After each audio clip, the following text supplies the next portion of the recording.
Diyos na habag, lumalapit kami sa inyo bilang isang bansa sa aming oras ng katotohanan. Nagpapakumbaba kami at humihiling sa inyo. Magtatag ng katarungan nang gumaling ang aming bayan. Pinapanalangin namin ang lahat ng magiging senator judges at lahat ng opisyal sa parating na impeachment trial. Naway ang magiging pasya, bawat pasya namin ay nakatuntong sa katotohanan, ebidensya at konsensya. Panginoong Diyos na ng katarungan, gabayan niyo kami sa paglilitis na haharapin upang masagot ng tama ang mga tanong na sino ba kami bilang mga Pilipino, bilang isang bayan? Patas ba ang batas dito sa lupang hinirang o kalasag lamang ng makapangyarihan? Tulungan niyo po kaming gawing daan din ito tungo sa katarungan at katotohanan para sa bawat Pilipino, lalo na sa madaling apihin at abusuhin. Panginoong Diyos ng kasaysayan, tulungan niyo po kaming sagutin ang hamon ng panahon at unahin ang interes ng bayan at hindi ng sarili. Tulungan niyo po kaming bigyang bigat ang hatol ng kasaysayan at hindi ng politika. Salamat sa maraming pagkakataon niyo ng pagsagip sa amin sa tila tiyak na kaguluhan at sakuna. Panginoong Diyos na habag, katarungan at kasaysayan, habang nagaganap ang paglilitis, ingatan niyo ang aming bansa laban sa puot, karahasan at kaguluhan, ang galit po ng taong bayan. Gawin po ninyong matinding paghahangad sa katotohanan, sa katarungan, hindi sa paghihiganti. Magtaas po kayo ng mga pinunong naunawaan na ang tungkulin sa bayan ay sagrado, ng mga pinunong tunay na pastol, naglilingkod, hindi inaabuso ang kapangyarihan. Padaluyin ninyo ang katarungan sa Pilipinas na parang ilog at ang katwiran na parang batis na hindi natutuyo. Sa inyong habag ang paglilitis na ito, gawin niyo pong simula ng pagbabago tungo sa katapatan, pananagutan, paghilom ng aming bayan. Sa inyong banal na pangalan, kami ay nananalangin. Amen. Thank you, Senator Pangilinan. The Servus Dei Vocal Ensemble will lead us in the singing of the Philippine National Anthem. The group will also render a song entitled Bagani after singing the National Anthem.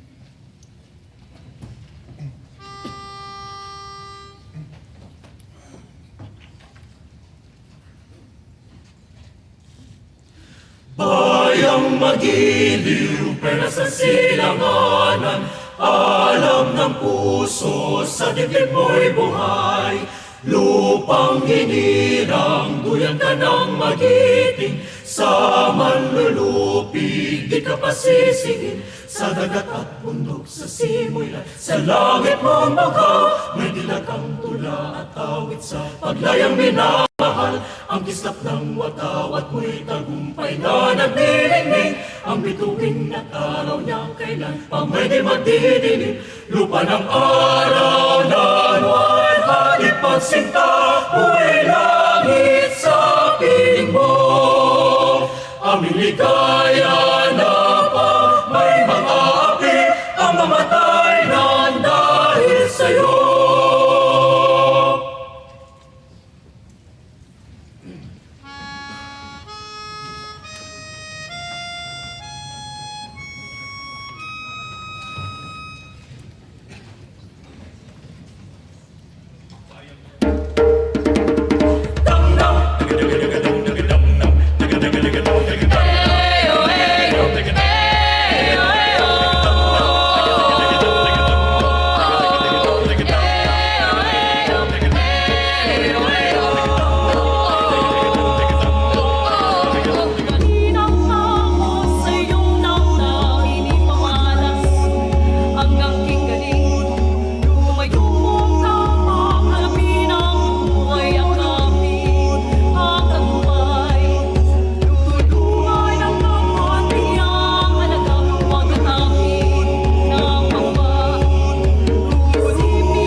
Thank you very much, Servus Dei Vocal Ensemble. Much appreciated.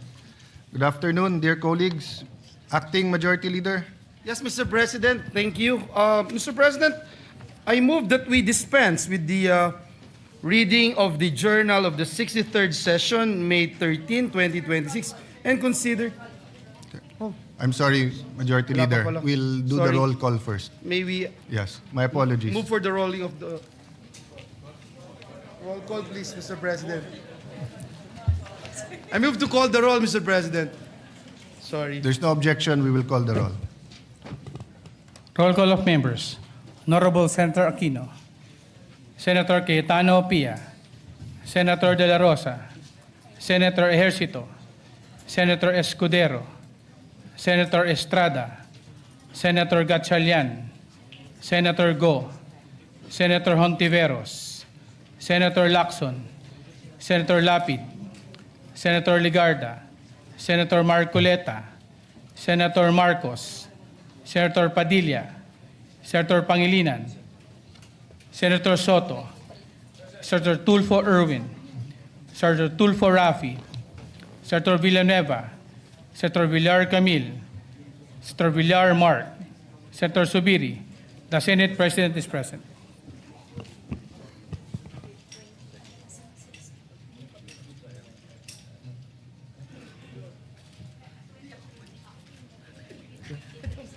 With 23 senators, Senator Bato is absent? Okay, with 23 senators present, the chair declares presence of a quorum. Thank you, Mr. President. Before we proceed, may I just be allowed to recognize guests from the gallery, guests of Senator Ligarda, Mayor Mar Mission of San Remigio Antique. Mr. President. Mr. President, at this juncture, we would like to, first of all, put on record our sincerest thanks and gratitude for the valuable contribution of our Secretary General of the Senate. And I've seen firsthand his sacrifices and willingness to walk the extra mile just to preserve the dignity of the institution. So we just want to put that on record. At the right time, I think we should honor him with a resolution. Yes. And is he also the first to be a SecGen of both the House and the Senate? And to be fair, he actually resigned right away. I asked him to continue. And actually, I'm asking him to continue in a different manner. But dear colleagues, the SecGen Mendoza did a great service to both houses. We and I'd wanted like to put on recognize- record, the name is Dong Mendoza, Yes. former congressman of the great province of Batangas. And with that, Mr. President, and following the relinquishment of the position by our former Secretary of the Senate, I move that we proceed to the election of a new Secretary of the Senate. So move, Mr. President. Yes.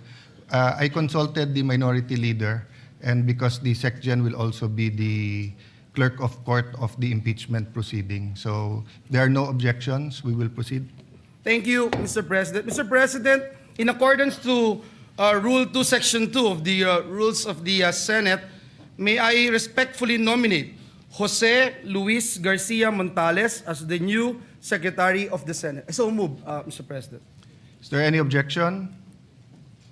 Hearing none. Thank you, Mr. President. And there being no other nominations, may I respectfully move that the period of nominations be closed. So move, Mr. President. Is there any objection? Hearing none. The motion is approved. Pursuant to the rules of the Senate, there being no other candidate for the position of Senate Secretary, the voting will be viva voce. Those voting for Attorney Montales, please say aye. The ayes have it. Congratulations, Attorney Jose Luis Montales. Those who are against, say nay. Okay. Thank you very much for... The ayes have it. And Jose Luis Montales is hereby declared as proclaimed as the Secretary of the Senate, the second to have been both SecGen of the House and the Senate. Thank you, Mr. President. May I move for a minute suspension to allow our new Senate Secretary to ascend the rostrum and take his oath. So move, Mr. President. No, thank you. Thank you.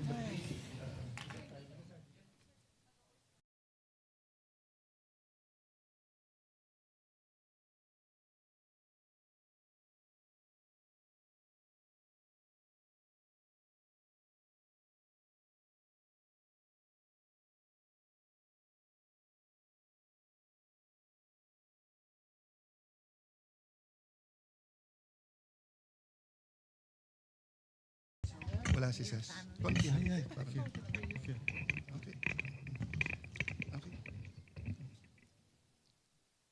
I state your full name. I, Jose Luis Garcia Montales, Having been elected to the position of Secretary of the Senate, having been elected to the position of Secretary of the Senate, do hereby solemnly swear do hereby solemnly swear that I will well and faithfully discharge, that I will well and faithfully discharge, to the best of my ability, to the best of my ability, the duties of my present position, the duties of my present position, and of all others I may hereafter and of all others I may hereafter hold under the Republic of the Philippines, hold under the Republic of the Philippines, that I will support and defend the Constitution of the Philippines, that I will support and defend the Constitution of the Philippines, that I will obey the laws, that I will obey the laws, legal orders, and decrees legal orders, and decrees promulgated by the duly constituted authorities, promulgated by the duly constituted authorities, and maintain true faith and allegiance and maintain true faith and allegiance to the Republic of the Philippines, to the Republic of the Philippines, and that I impose this obligation and that I impose this obligation upon myself voluntarily, upon myself voluntarily, without mental reservation without mental reservation or purpose of evasion. or purpose of evasion. So help me God. So help me God. Thank you, Pia.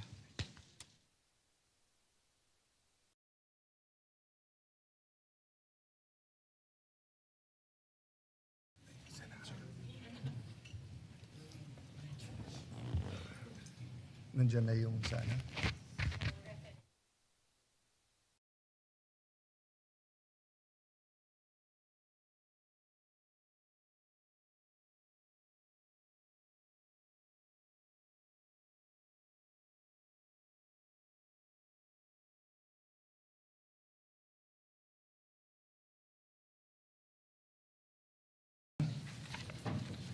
Hearing none, the motion is approved. Mr. President, at this juncture, I move that we proceed with the reference of business. Is there any objection? If not, the motion is approved. So messages from the House of Representatives. Messages from the House of Representatives. Letter from the House of Representatives transmitting to the Senate 27 copies of Committee Report Number 261 on House Resolution Number 989 titled Resolution Setting Forth the Articles of Impeachment against Vice President Sara Duterte, together with the annexes thereto, and 27 USB devices containing file copies of the above. Rules Referred referred to the committee. to the Committee on Rules. Letter from the House of Representatives transmitting to the Senate the sealed box containing the documents from the Bureau of Internal Revenue relative to the impeachment proceedings against Vice President Sara Duterte. Referred to the Committee on Rules. Letter from the House of Representatives informing the Senate that, in accordance with Section 16, Rule 6 of the Rules of Procedure in the impeachment proceedings of the House of Representatives, 20th Congress, Representatives Luisro, Ridon, Gutierrez, Zamora, Defensor, Diokno, De Lima, Bagao, Flores, Suwan, and Chua have been elected as prosecutors in the impeachment trial against Vice President Sara Duterte. Referred to the Committee on Rules.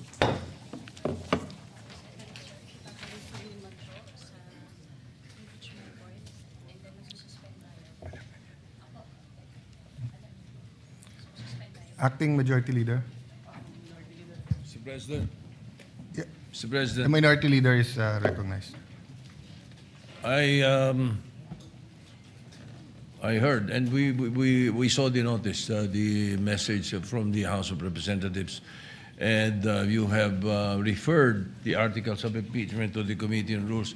May we know if we have already constituted the Committee on Rules? The Committee on Rules is in the acting capacity. So in accordance with Section 19, the same members and Senator Villanueva. Actually, for your information, Minority Leader, we were in caucus and wanted to meet also the minority to start reading the committee chairmanships, but we thought it prudent to convene the court first, and then when we remove our, after we convene the court and suspend, we can go back into session to start reading the committees.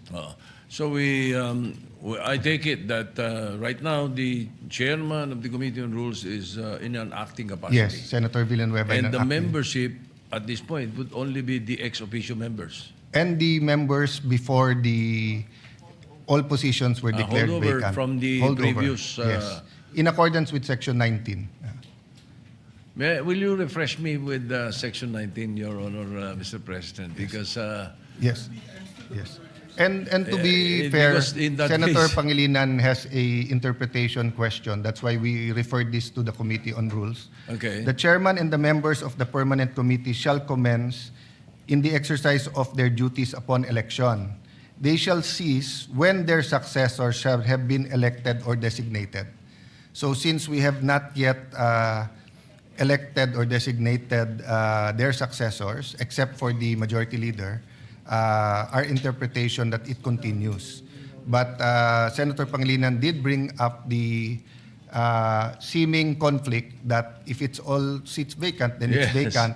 But precisely. then my initial statement was that you harmonize the rules, and if you harmonize it with pragmatically with what's happening, then we should never have a complete vacancy. Having said that, it is with the Committee on Rules, but I don't think Senator Villanueva scheduled it for hearing until we have the permanent members, just to be sure. And we hope to start doing that this afternoon. we will accept that for now, Mr. Yes. President. Thank you, Minority Leader. We make a note of the manifestation. Thank you. And I will note and recognize not only your observations today, but the observation of Senator Pangilinan. And if we need to clarify later on, it'll be a good opportunity for us to look at the rules, given the 1392 present setup, unless we are overtaken by events. Yes. Okay. Majority Leader?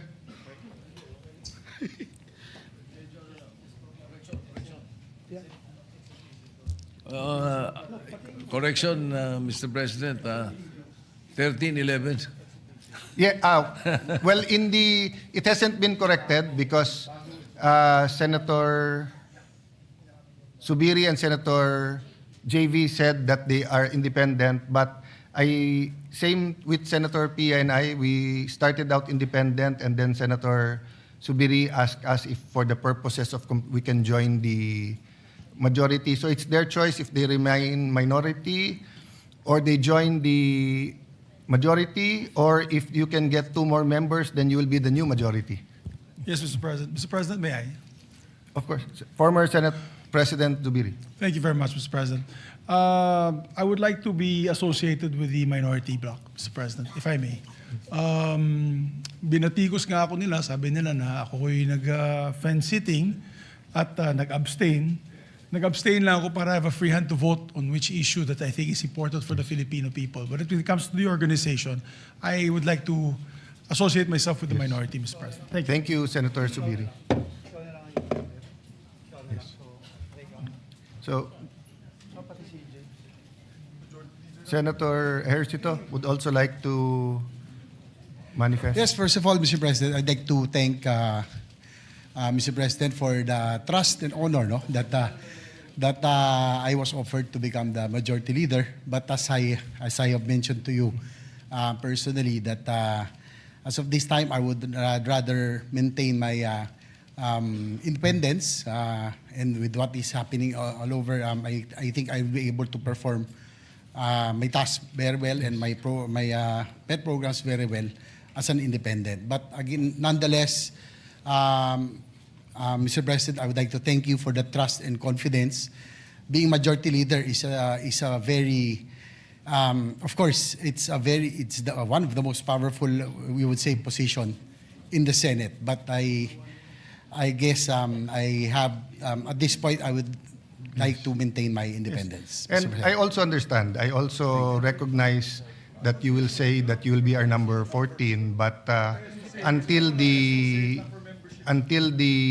time that we vote, any member, we have to respect their decision and always ascribe good faith.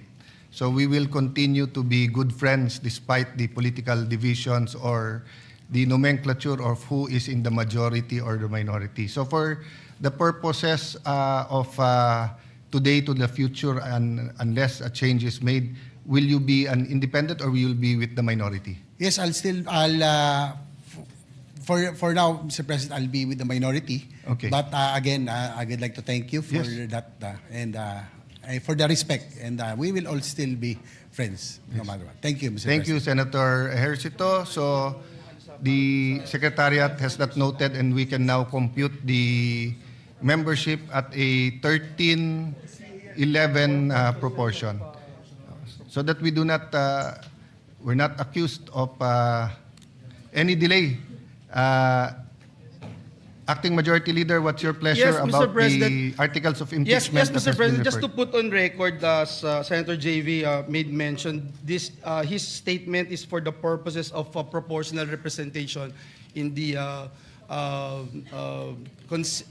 membership of committees. Also, Mr. President, Senator Lacson asked this representation to put also on record the membership of the Senate Committee on Rules or ex officio members would have to be the new ex officio members. So just to put Yes. that on record, Mr. President. That's a correct observation Yes. from Senator Lacson. Thank you.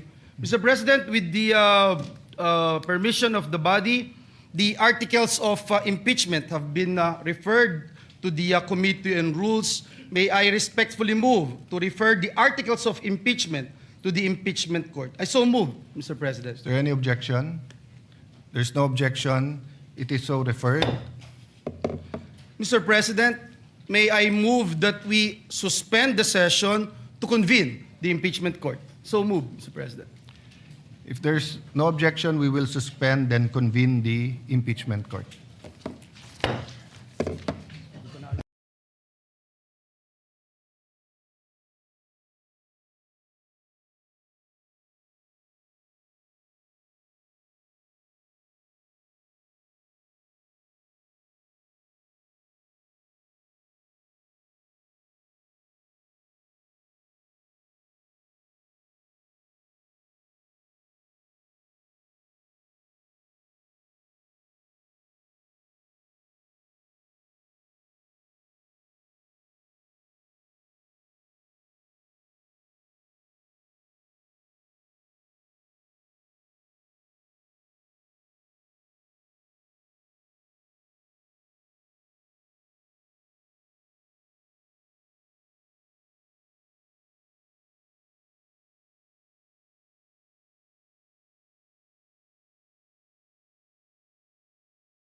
of penalty, while the Senate is sitting in trial on the articles of impeachment against Vice President Sara Zimmerman Duterte.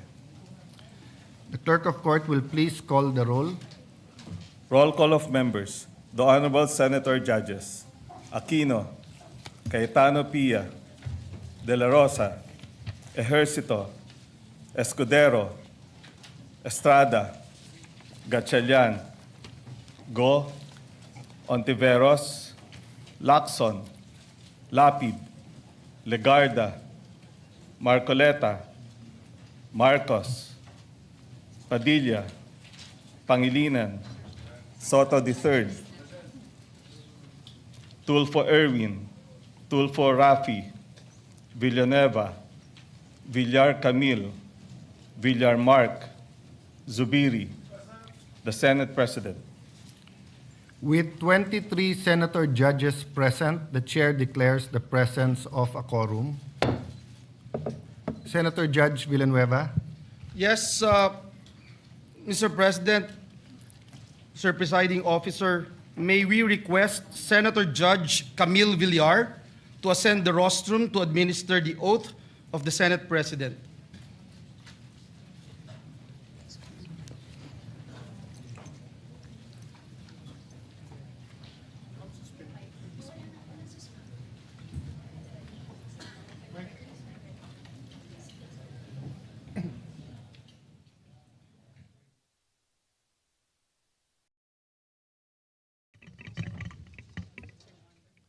Between the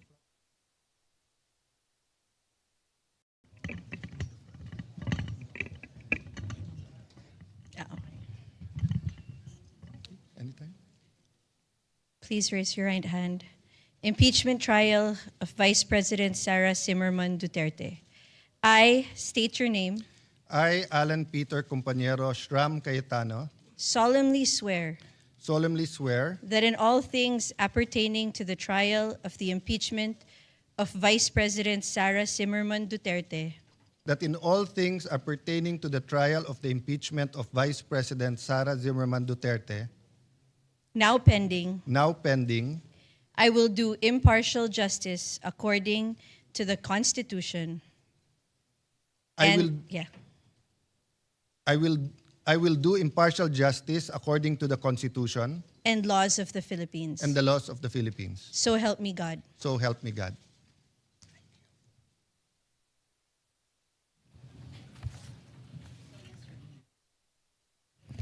At this time, I will administer the oath of each of the senator judges in the chamber in conformity with Article 11, Section 3, Paragraph 6 of the Philippine Constitution and Rule 3 of the Senate Rules of Procedure on Impeachment Trials.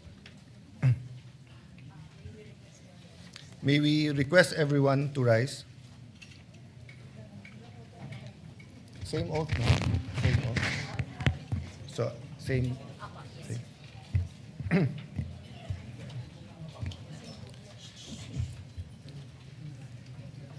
I state your name. Solemnly swear that in all things appertaining to the trial of the impeachment of Vice President Sara Zimmerman Duterte,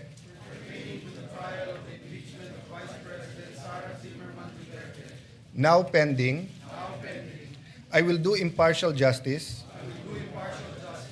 according to the Constitution and the laws of the Philippines. So help me God.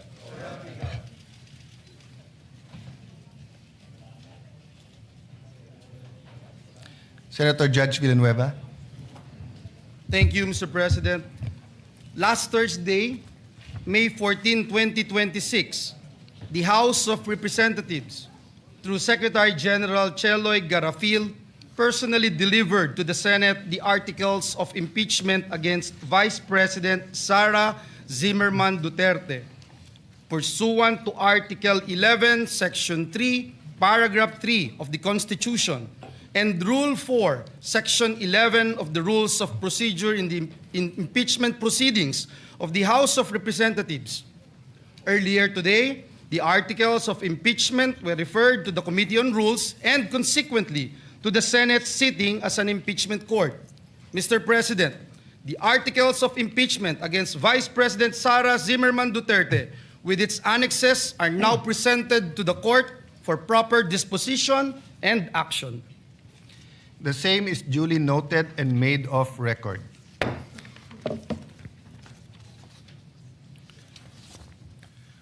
For the record, Resolution Number 39 or the Rules of Procedure on Impeachment Trial shall continue to apply. We further note that Rule 6 thereof, which provide that the provisions of the Rules of the Senate and the revised Rules of Court shall apply suppletorily whenever applicable. The court having been organized, and the articles of impeachment having been presented, let a writ of summons be issued to the Vice President Sara Duterte, who is directed to file her answer within a non-extendable period of 10 days from receipt.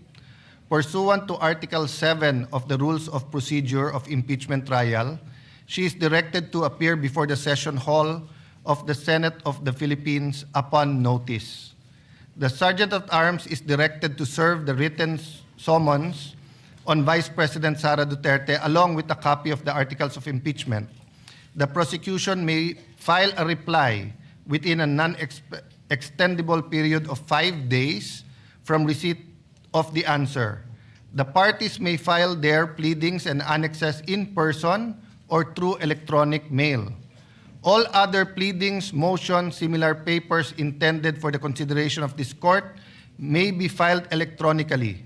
We will circulate the specific instructions on the format for the pleadings and manner of electronic filing for the guidance of all parties. Mr. President. Senator Judge. Thank you, Soto. thank you. Yes. Mr. President, may we be clarified when you say 10 days, is that working days or calendar days? Calendar days. Calendar days, and including the 5 days for the prosecution to respond. Yes, Your Honor. Thank you. The clerk of court is hereby authorized to calendar the case for pre-trial and issue the corresponding notices to the parties after the last pleading is filed. Upon conclusion of the pre-trial, the trial proper shall commence on a date and time fixed by the court, of which the parties shall be duly notified. I approached members of the minority of the Senate, and then later on I will approach the senator judges that we will fix the calendar together, and in pursuit of impartial justice, we will come up with a impeachment calendar that is fair to the prosecution and to the defense, and will allow us to continue to function in the legislative side of our work. Any other matter? If there no other matter, the session is suspended.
retained as chairperson of the Committee on Culture and Arts. So moved, Mr. President. If there's no objection, motion is approved.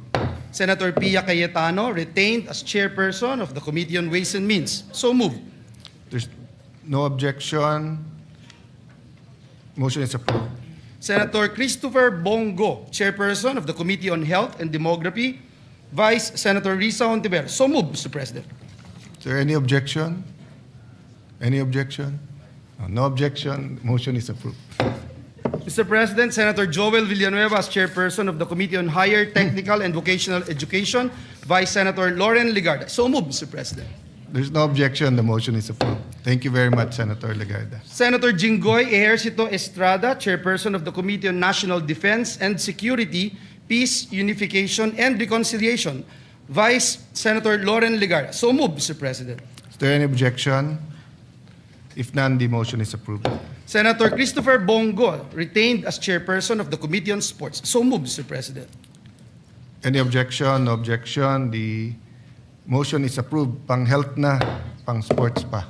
Senator Pia Cayetano, retained as chairperson of the Committee on Sustainable Development Goals, Innovation, and Futures Thinking. I so move, Mr. President. If there is no objection, the motion is approved. Senator Loren Legarda, as chairperson of the Committee on Basic Education. Vice Senator Bam Aquino. I so move, Mr. President. Is there any objection? Hearing none, the motion is approved. Senator Dante Marcoleta, as chairperson of the Committee on Public Services. Vice Senator Rafi Tulfo. I so move, Mr. President. Is there any objection? Hearing none, the motion is approved. Senator Robin Hood Padilla, retained as chairperson of the Committee on Public Information and Mass Media. So moved, Mr. President. Is there any objection? If none, the motion is approved. Senator Robin Hood Padilla, retained as chairperson of the Committee on Cultural Communities and Muslim Affairs. So moved, Mr. President. Is there any objection? Hearing none, the motion is approved. Senator Jinggoy Ejercito Estrada, as chairperson of the Committee on Games and Amusement. Vice Senator Erwin Tulfo. So moved, Mr. President. Is there any objection? Hearing none, the motion is approved. Senator Pia Cayetano, retained as chairperson of the Committee on Energy. So moved, Mr. President. Is there any objection? If there's none, the motion is approved. May I ask for a minute suspension, Mr. President? Yes. Before the suspension, may I ask the chairpersons if they replaced another senator, if they can coordinate if there is any pending sponsorship that was already being discussed before the change in leadership. We actually have a weekly agenda, and as much as we can pursue the original committee report and sponsorship, the leadership will greatly appreciate that. No? Session suspended for a minute.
We'll just do it tomorrow. Oh, okay. Okay. Yes, Mr. President. Now, Mr. President, as I was saying a while ago, to give our new chairman of the different Senate committees time to coordinate with the committee secretaries and committee reports pending in the plenary, and at the same time for the members to have more time in reading the articles of impeachment. Mr. President, may I respectfully move that we adjourn the session until 3 o'clock in the afternoon of Tuesday, May 19, 2026. I so move, Mr. President. Is there any objection?